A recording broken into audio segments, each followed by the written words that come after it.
ओम भद्रं कर्णेभिः शृणुयाम देवा भद्रं पश्यमाक्षभिर्यजत्राः स्थिरैरङ्गैस्तुष्टुभागं सस्तनूभिः व्यशेम देवहितं यदायुः।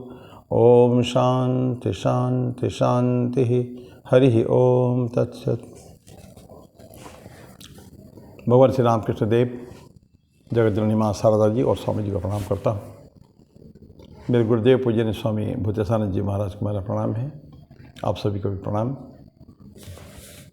हम एक वीडियो 2 पार्ट में किए थे, अभी तक एक पार्ट और बाकी है। उसका टॉपिक मुझे अच्छी लगी, जीव स्वाधीन है या पराधीन। इसका पार्ट 1 पार्ट 2 ऑलरेडी हम दे चुके हैं। Today will be discuss the last part. Last होता नहीं, उसको कहाँ तक भी बोल सकते हैं, लेकिन उसको एक पेज का एक आर्टिकल है, उसमें थोड़ा पढ़ता रहूँगा उसका मैं। हम पढ़े थे, जो पढ़ चुके थे ऑलरेडी।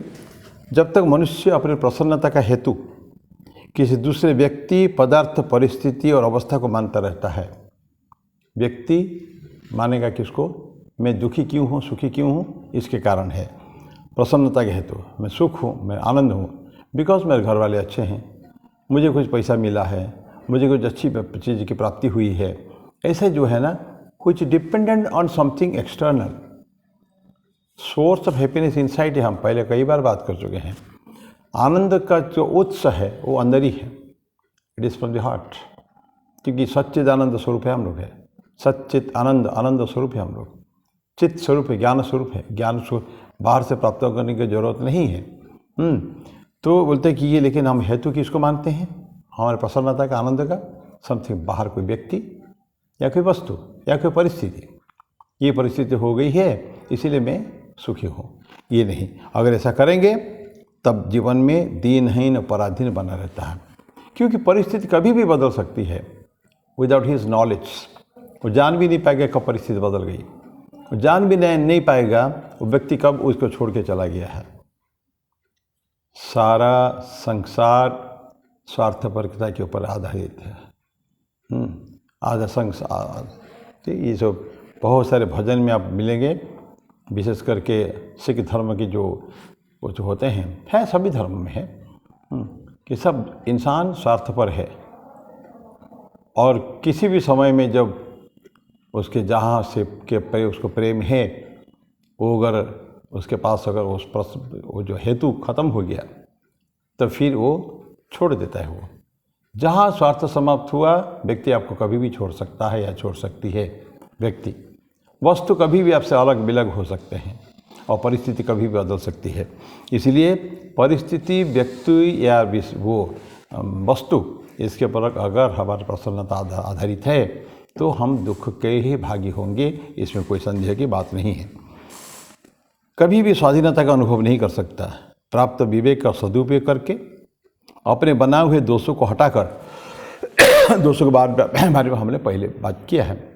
दोष हम किए हैं, जीवन में बहुत दोष है। बहुत रेयरली कोई व्यक्ति ऐसे होंगे जिनके जीवन में कोई खोट नहीं है। प्रॉफिट को छोड़ दिए, बड़े बड़े अवतार को छोड़ दे, महापुरुषों को छोड़ दें, most of the people are combination of good and bad qualities. अच्छे भी है तो बुरा भी है। इसलिए बोलते हैं अपने विवेक को बहुत स्ट्रेस दिया इस आर्टिकल में, जो ईश्वर से प्राप्त है। विवेक का सदुपयोग करके उसको उपयोग करा जाए। विवेक मतलब अच्छे बुरे का भेद। तो once for all we have to decide हमारे लिए अच्छा कौन सा है, बुरा कौन सा है।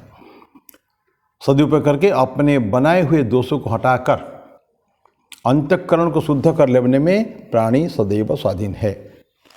ये स्वतंत्रता पहले हमको दी हुई है। विवेक की स्वतंत्रता, विवेक हमको ईश्वर से मिला है और उसका व्यवहार करना वो कोई आगे बढ़ के कर्म का फल नहीं है। तो बोलते कि ऐसा करके जो अपने आप को शुद्ध कर लेने का है, अपने साधना के बदौलत अंतःकरण को शुद्ध कर लेने में प्राणी सदैव स्वाधीन है। ये कोई भी कर सकता है। Is free to do it any time, क्योंकि विवेक अपना है। अतएव ऐसा करके वो प्रभु की कृपा से सब प्रकार की स्वाधीनता प्राप्त कर सकता है, क्योंकि फिर उसकी प्रसन्नता किसी दूसरे पर निर्भर नहीं रहती। जब विवेक व्यवहार करके नहीं, ये भले कितना हमको अच्छा लगता हो, लेकिन ये परमानेंट नहीं है। हमको क्या चाहिए? परमानेंट प्लेजर, जो कभी भी टूटना नहीं है। कभी भी समाप्त नहीं होता है जो सुख, वो हमको चाहिए। आनंद की प्राप्ति समाप्त नहीं होने वाली है, ये अपार आनंद जिसको कहते हैं, शाश्वत आनंद, इटर्नल पीस एंड हैप्पीनेस, ये हमको चाहिए। तो इसलिए किसी दूसरे पर जब तक निर्भर नहीं रहेगी हमारी प्रसन्नता, तब हम ठीक ठीक प्रसन्न सुख आनंद में रहेंगे। साधकों को मानना चाहिए कि मनुष्य में जो विवेक शक्ति है ये किसी कर्म का फल नहीं है, इम्पोर्टेंट है। कर्म का फल हमारे पुनर्जन्म कर्मवाद, ये एक हमारा हिंदू शास्त्र में एक बहुत इम्पॉर्टेंट पॉइंट है। जैसे जैसे कर्म करेंगे वैसे वैसे फल मिलता रहेगा। अच्छा कर्म करेंगे तो अच्छा फल मिलेगा, बुरा करेंगे तो बुरा फल मिलेगा। इसलिए कर्म करते जाइए, उसके फल की आकांक्षा न करना। कर्मण्येवाधिकारस्ते मा फलेषु कदाचन, ये भगवद गीता हमको कहती है। तो काम करते जाओ, फल की कामना कभी इस श्लोक में नहीं, यह अमूत्र फलभोग विराग, इस श्लोक में भी और परलोक में भी, जहाँ जाएंगे आगे जाना है तो वहाँ भी कर्म फल को प्राप्ति नहीं करने का है, फल की आकांक्षा हमको छोड़ना पड़ेगा। तो ये भी, लेकिन विवेक किसी कर्म का फल नहीं है, यह तो ईश्वर की देन है, जो बिना ही कारण अपने मधुर स्वभाव से प्रेरित होकर सब पर कृपा करता रहता है, अर्थात जो प्राणी मात्र का सुहृत है। कौन? ईश्वर। वो तो प्रेममय है ना, अनंत प्रेममय है। ईश्वर सबको प्रेम करते हैं, हम केवल उनका प्रेम को फील नहीं कर पाते हैं, क्योंकि उस तरफ लक्ष्य नहीं है, लक्ष्य कहीं और है हमको ना। व्यक्ति, वस्तु, परिस्थिति, कहीं उसमें ईश्वर का भी अंश है। ईश्वर कृपा से हमको सब मिलता है। एक दिन जान लिया ना तो अब कुछ की तरफ ध्यान नहीं जाएगा। सच है। हमको you have to be convinced beyond doubt, कोई संदेह का अवकाश नहीं है इसमें।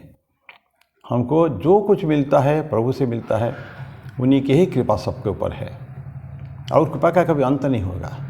ठीक है, हम उनके कृपा का पात्र बनना पड़ता है। ऐसी डिज़ायर्स, कुछ चीज़ें वो चाहते हैं, वो तो मधुर स्वभाव से प्रेरित होकर सब पर कृपा करता रहता है। कौन? प्रभु, अर्थात जो प्राणी मात्र का सुहृद बंधु है, सबका बंधु है, प्रेमी। सुहृदम सर्वभूतानां ज्ञात्वमाम शांति मृच्छति। ऐसा तो शांति को जो प्राप्त करता वही जो मैं सभी का सुहृद हूँ, सभी का बंधु हूँ, किसका दुश्मन नहीं। दुश्मन नहीं ईश्वर के पास कभी भी है, तो हम ही जो दुश्मनी करते हैं उनसे। तो प्राणी मात्र का सुहृद है। शरीर, इंद्रिय और संपत्ति आदि को कर्मफल माना जा सकता है, इसमें कोई आपत्ति नहीं है। ये जो शरीर मिला हमको, ये कर्म का फल है। इंद्रिय मिले, कर्म का फल है। जो माता पिता मिले, वो भी कर्म का फल है। व्हाट एवर यू गेट, अच्छा वो बुरा, अगर बुरा कर्म किए होंगे तो उसका मिलना ही मिलना, ये हमको कभी नहीं छोड़ेगा, एक्सेप्ट ईश्वर। ईश्वर ने अगर हम कर्म भी किए हैं, कर्म फल को पूछने की भी कैपेसिटी ईश्वर में है, क्योंकि देने वाला वही है। एक राजा अगर किसी को पनिशमेंट दिया है, दंड विधान किया है किसी व्यक्ति को, कल्प्रिट को, दोषी व्यक्ति को, तो राजा चाहे तो उसको छोड़ भी सकता है, क्योंकि दंड विधान उसी ने किया है, छोड़ वही सकता है, और कोई नहीं कर सकता उसके लिए। तो इसे बोलते हैं कि शरीर, इंद्रिय, संपत्ति आदि कर्मफल है, किंतु विवेक किसी क्रिया द्वारा उत्पन्न होने वाला नहीं है।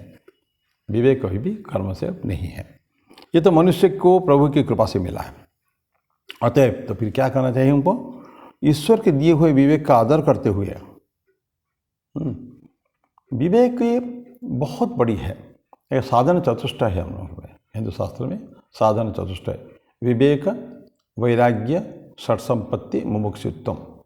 षट संपत्ति में सम, दम, उपरति, तितिक्षा, समाधान, श्रद्धा, ये 6 गुण है। इसको अन्यत्र कभी चर्चा हुई है। तो ये जो विवेक है, ये साधन चतुष्टय, साधना, इसी आधार पर विवेक है, विवेक वैराग्य। तो विवेक दिया हुआ है, विवेक का इस्तेमाल, व्यवहार नहीं करते हैं। This is good and this is bad, हमको ये जाना चाहिए, यहाँ नहीं जाना चाहिए, ये भूल जाते हैं। तो बोलते हैं कि अपने बनाए हुए दोषों को विचारपूर्वक निरीक्षण करके उनको हटाना चाहिए, और चित्त की शुद्धि करके अपने प्रभु पर विश्वास करना चाहिए। जो विवेक दिया है और वो हमेशा हमारे कल्याण चाहते हैं। अकल्याण कभी नहीं करेंगे ईश्वर। जैसे घर में माँ है ना, पिताजी कभी भी दंड विधान कर सकते, माँ कभी भी नहीं चाहेगी किसी को, बच्चे को दंड लेते हुए नहीं देख सकती वो। सी सो कंपैशनेट, सो काइंड। लेकिन हमको इसी तरह का प्रभु भी हमेशा कल्याणकारी है। उनके तरफ देखिए, हम विश्वास करें और अपने आप को उनके समर्पण उनके विशुद्ध प्रेम को प्राप्त करना चाहिए। समर्पण अगेन, ये आध्यात्मिक जीवन में बहुत बड़ी बात है। हम अपने में कुछ नहीं कर सकते हैं, सबके लिए हमको प्रभु का आशीर्वाद चाहिए। इसीलिए बोलते हैं कि जो भक्त होते हैं ना, ट्रू भक्त होते हैं, सारे कुछ प्रभु को समर्पित कर देते हैं। वो प्रभु तुम जानो ये मैं किया, तुम्हारे ही द्वारा प्रेरित होकर किया। तुम ही हमारे इस मेरा जो शरीर मन बुद्धि रूपी जो इंस्ट्रूमेंट है, जो अंतःकरण है, इसको चलाने वाले तुम ही हो। तो तुम ही देखो इस काम को। मैं सिर्फ I will do your bidding, कहते हैं ना, मैं तुम जैसे कहोगे वैसे करूँगा। मैं जहाँ तुम ले चलोगे मैं वही चलूँगा, जहाँ जो मेरे से करवाओगे वही करूँगा। रामकृष्ण देव हमेशा गाते थे, माँ सकली तुम्हारी इच्छा इच्छा मैं तारा तुम्हें, तुम्हारा कर्म तुम्हें करो माँ, लुके बोले करिया मैं। लेकिन लोग बोल रहे कि मैं कर रहा हूँ, लेकिन एक्चुअल तुम्हारी कर्म तुम कर रही हो, करते रहो तुम। जैसे तुम कहती हो मेरे से, बुलवाती हो मैं बोलता हूँ, जैसे करवाती हो मैं वही करता हूँ। I have nothing of my own, ये तुम्हारे ही सबको दिया हुआ है, तुम्हारा ही करा हुआ है। तो इसे बोलते हैं कि इस तरह का विश्वास, प्रचंड विश्वास, जहाँ डिगने वाला नहीं है। और अपने आप को उनके समर्पण करके उनके विशुद्ध प्रेम को प्राप्त करना चाहिए। ये जैसे हमको जाएंगे ना, माँ के पास अगर प्रेम से जाते हैं तो माँ सब कुछ दे सकती है। उनको हमारे ऊपर प्रेम तो है, लेकिन फिर बता ना, कभी कभी वो प्रेम को उजागर होना चाहिए। हमको प्रेम को ठीक ठीक यूज़ करना चाहिए। उनका जैसे भगवान का विवेक, उस तरह की माँ का प्रेम, या जो किसी का भी प्रेम हो, ईश्वर का ही प्रेम है। तो भक्ति, इसलिए हर भक्त जो है अपने आप को पूर्ण रूप में ईश्वर के समक्ष समर्पित कर देता है, तब जाके फिर ईश्वर। कोई एजेंसी नहीं है। एजेंसी माने समर्पण करने के कह तो दिया, प्रभु मैं आपको समर्पण करता हूँ, लेकिन एक समर्पण कर जो कर दिया ना, फिर एक शब्द, एक कोई भी 1% कर्म भी हम ये नहीं कहेंगे कि मैं करूँगा या मैंने किया, नहीं, मैं शब्द हट जाएगा। मैंने क्यों समर्पण कर चुका हूँ। वकालतनामा कहते हैं ना, वकालतनामा कोर्ट में जाके हम एक पावर ऑफ अटर्नी वकील को दे देते हैं कि मेरी तरफ से ये वकील जो है सब कुछ करेगा। फिर उसको जो वकील जैसे जैसे कहेगा ऐसे ऐसे हमको करना पड़ेगा। जो मांगेगा देना पड़ेगा, डॉक्यूमेंट मांगेगा देना पड़ेगा, ये लिख दो, लिख देना पड़ेगा। फिर there is no question then कि कोर्ट में हलफनामे देने के साथ मैंने बोल दिया है कि आज मेरा काम फलाना आदमी देखेगा, बस फिर वो देखेगा। ठाकुर ने से वकलमा लिया था गिरीश घोष का। बहुत डिफ़िकल्ट है देना भी, क्योंकि इंसान को कभी कभी ना एजेंसी मैं भी करता हूँ, मैं करता हूँ कुछ, ये भाव आ जाती है। तो विशुद्ध प्रेम को प्राप्त करना चाहिए। तो ये था जीव स्वाधीन है या पराधीन, एक गीता प्रेस गोरखपुर का एक दैनंदिन है। इस साल के दैनंदिन में एक आर्टिकल है, वो ऐसे मैं उस दिन पढ़ रहा था, पढ़ के मुझे अच्छा लगा। है तो साधारण बातें, मूल बातें यही है, ईश्वर ने विवेक दिया है, विवेक यूज़ करने का अधिकार हमको है, माने वो स्वाधीन है उसके लिए। बाकी सब में पराधीन है हम लोग।